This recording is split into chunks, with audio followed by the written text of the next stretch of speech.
आज आपण जी बर्फी बनवणार आहे त्यासाठी बघा मी ते अर्धा लिटर दूध घेतलंय। तर अर्धा लिटर दूध मी इथे भांड्यामध्ये आधी तापवून घेते। हे दूध आहे ना आता दाणेदार होईपर्यंत आपण चांगलं तापवून घेऊया। थोडं सुद्धा पाणी घालायचं नाहीये। आता दूध बघा आपलं चांगलं असं दाणेदार असं मस्तपैकी असं आटू लागले। तर दूध अजून थोडं गरम होईपर्यंत आपण काय करूया, इथे मिक्सर लावून घेऊया। तर आज आपल्याला जी बर्फी बनवायची आहे त्यासाठी मी इथे बघा 5 चिक्कू घेतले धुवून। ते 5 चिक्कू आपण कमी जास्त चिक्कू करू शकतो। तर मी इथे 5 चिक्कू घेतले। त्यानंतर मी इथे ना या चमच्याच्या प्रमाणाने 3 चमचे साखर घेतली आहे।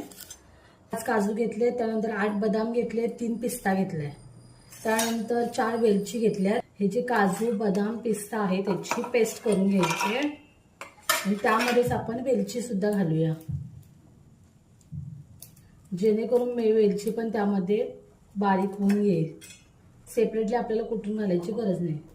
पावशेर असं दूध झालं नाहीये, अर्धा लिटर पेक्षा थोडंसं कमी झालंय। तर आपण या स्टेजला साखर आधी घालून घेऊया।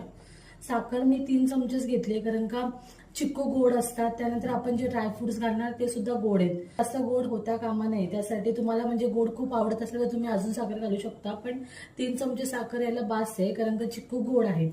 ते साखर घालून घेते। आता हे पूर्णपणे याच्यामध्ये आपण वितळू द्यायचं, तोपर्यंत हे एकजीव होईपर्यंत आपण मिक्सर लावून घेऊया। तर अशा प्रकारे बघा मी वाटण करून घेतलंय ड्रायफ्रुट्सचं। एकदम असं बारीक अशी हे नाही केलंय, बारीक केलं नाही, थोडे दाणेदार असे ठेवलेत, असे दाणेदारच ठेवले। तर आता हे सगळं आपण यामध्ये घालून घेऊया।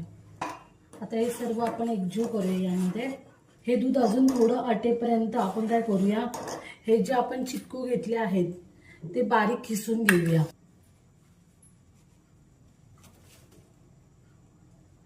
याची बी काढून बारीक ह्याच्यामध्ये खिसून घेऊया। आपण याचा गर घ्यायचा आतला आपल्याला।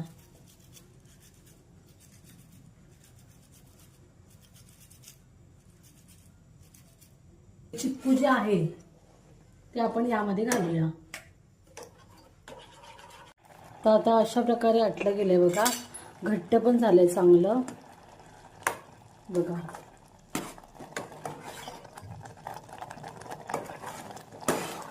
आता आपण गॅस बंद करून घेऊया, नाही तर थंड करण्यासाठी 10 मिनिटं झाकून ठेवलं होतं।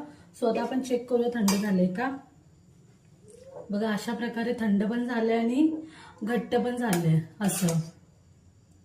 तर आता आपण काय करूया, मी इथे काटाची अशी प्लेट घेतली, ही काटवाली अशी। त्याला आधी आपण तूप लावून घेऊया थोडंसं, नंतर हे जे मिश्रण आहे ते यामध्ये ओतून घेऊया आपण। आता यावरती आपण ना पिस्ता घालून घेऊया। हे पिस्ता आहे, मी असं चेचून घेतलाय, तर वरतून असं थोडासा पिस्ता घालूया। अशा प्रकारचं जे आपलं आता मिश्रण तयार झालंय बघा बर्फीसाठी। तर आता आपण हे 2-3 तास फ्रीजमध्ये सेट करण्यासाठी ठेवून देऊया। चिक्कूची बर्फी तयार झाली बघा, मी फ्रीजरमध्ये ठेवली होती सेट करण्यासाठी। इथे पण बघा बर्फ तयार झालाय। तर अशा प्रकारे सेट झाले। आता आपण याला छोटे छोटे पीसेसमध्ये कट करून घेऊया।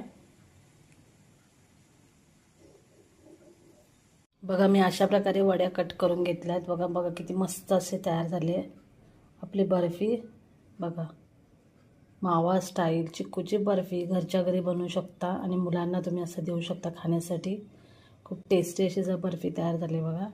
तर अशा प्रकारे आपली टेस्टी अशी बर्फी तयार झाली आहे आणि अगदी कमी साहित्यामध्येच आहेत। आणि जर एखादा मुलं म्हणजे अशी फळं वगैरे खात नसेल तर अशा प्रकारे आपण काहीतरी बनवून दिलं तर मुलांच्या पोटात काहीतरी म्हणजे फळं वगैरे थोडी जातात। माझा मुलगा स्पेशली चिक्कू खात नाही, पपई खात नाही, तर असे वेगळे एक्सपेरिमेंट मी करत असते। तर तुम्ही पण अशा प्रकारे बर्फी ट्राय करून बघा। आणि आपण जे साहित्यामध्ये वापरलं आहे ते एकदम म्हणजे पौष्टिक आहे मुलांसाठी। असं काही वेगळं असं काही नाही, घरातच उपलब्ध असणारं साहित्य आहे। तर तुम्ही पण ही रेसिपी नक्की ट्राय करून बघा आणि तुम्हाला रेसिपी आवडली असेल तर आमच्या चॅनलला सबस्क्राईब करा, लाईक करा। पुन्हा भेटू नेक्स्ट व्हिडिओमध्ये। Bye bye.